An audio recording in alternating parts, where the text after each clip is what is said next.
Bienvenue dans cette nouvelle vidéo, je suis ravi de vous retrouver. Je voulais aborder un thème qui pour moi est important quand on parle de finance, quand on parle d'investissement, je le mets entre guillemets, c'est ce qu'on appelle le disclaimer. En d'autres termes, les mentions légales. J'aime bien dire que de nos jours, les enfants du diable, et je le remets entre parenthèses, sont partout. C'est vrai qu'on peut vite crier ou décrier les scams, les arnaques, ce genre de choses. Mais je pense que notre rôle, votre rôle, c'est d'être dans la légalité totale et de dire la vérité aux gens. Et je reste persuadé qu'on peut utiliser des services qui fonctionnent en étant dans la vérité. Et on peut être aussi une personne inspirante, aider un maximum de personnes à avoir une forme de succès tout en étant droit dans ses baskets. Alors qu'est-ce que c'est le disclaimer? Plus précisément, la première notion que j'ai envie d'aborder avec vous, c'est la notion de garantie vs probabilité. Aujourd'hui, beaucoup de personnes veulent investir, veulent devenir riches, j'emploie des mots forts, mais les garanties, en fait, elles n'existent pas. Dans le monde de la finance et de l'investissement, il n'y a aucune garantie, verbalement ou contractuellement. Les personnes qui vont vous faire ce genre de promesses, à titre personnel, je vous invite ou je vous conseille de fuir. Je pense qu'il faut être beaucoup plus réaliste. Parlons de probabilité. Donc les probabilités, c'est quelque chose d'ancré sur des faits, que ce soit une entreprise ou un service auquel vous allez souscrire à haut rendement pour avoir des bénéfices. Aujourd'hui, on parle de probabilité. En ayant eu une analyse fondamentale de la société ou du service que vous allez voir utiliser, est-ce que les probabilités pour vous sont bonnes ou mauvaises? Je ne suis pas là pour vous dire si c'est bon ou c'est mauvais.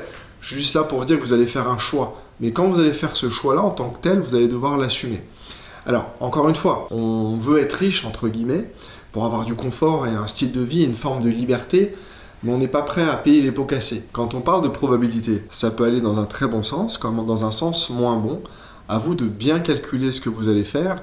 Une fois qu'on a compris cette différence entre garantie d'un côté et probabilité de l'autre, et je pense qu'il faut vraiment s'inscrire dans l'ordre des probabilités pour être terre à terre. Ensuite, il y a une deuxième question que les personnes peuvent me poser très régulièrement, mais Julien, est-ce qu'il y a une assurance? Aujourd'hui, il n'y a pas d'assurance. Je vais vous donner un exemple concret concernant les garanties et les assurances, concernant votre vie par exemple. Quelle est votre garantie à vous de vivre jusqu'à 100 ans? Il n'y en a aucune. Par contre, beaucoup de personnes pensent qu'en dormant bien, en mangeant correctement, en ne buvant pas d'alcool, en ne fumant pas, en ne se droguant pas, en faisant du sport, une activité sportive, de la méditation, potentiellement, on augmente ses probabilités à avoir une durée de vie plus grande et en plus de ça, avec une meilleure énergie. C'est exactement dans le monde de la finance, ça fonctionne de la même façon sur votre potentiel financier. Donc, il n'y a pas d'assurance. Ça va être à vous d'apprendre à doser votre argent correctement. Vous avez tous des profils différents. Entre une personne qui a 10 000 sur compte et une autre 1 million, forcément, ce ne sont pas les mêmes choses, ce ne sont pas les mêmes probabilités. Mais apprendre à doser son argent, qu'est-ce que ça veut dire? Quelle est la différence pour vous entre un médicament et un poison? Un médicament type Doliprane, si tu en prends un, ça t'aide et tu vas te sentir mieux. Si tu prends toute la boîte de Doliprane, potentiellement tu peux mourir, ça devient du poison. Vous comprenez? Dans la finance, si vous voulez augmenter vos finances, ça fonctionne de la même manière. D'y aller all-in, que tu aies 1000, 10 000, 100 000 ou 1 million sur ton compte, peu importe le nombre d'années que ça t'a pris pour les avoir, d'aller all-in sur une chose, c'est pas forcément ce que je vais vous conseiller. Je vais plutôt vous conseiller d'être bon père de famille, de prendre 5, 10, 15, allez 20% de vos avoirs et placer une somme sur différents types d'actifs et de le répartir intelligemment. Pour poursuivre cette vidéo dans le disclaimer, il y a une dernière notion que j'aimerais aborder avec vous. C'est la notion et la différence entre le danger et le risque, ou le risque et le danger. Je vais vous poser une question. À votre avis, est-ce qu'une personne qui crée une société, crée son entreprise, est-ce que cette personne prend des risques, oui ou non? La réponse est oui.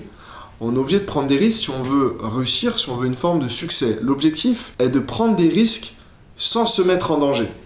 Donc encore une fois, idéalement, c'est de prendre un risque, parce que si vous ne prenez pas de risque, votre vie ne va pas changer, vous n'allez pas atteindre vos buts, vos rêves et le style de vie dont vous avez rêvé. Donc bien évidemment qu'il faut prendre des risques sans se mettre en danger, et ça va commencer par apprendre à bien doser vos finances. Si mon contenu vous a plu, n'hésitez pas à me rejoindre sur les différentes plateformes, LinkedIn, Instagram, YouTube et mon site internet. Si vous voulez de plus amples informations plus de conseils, n'hésitez pas à prendre contact avec moi. Je vous dis à très vite.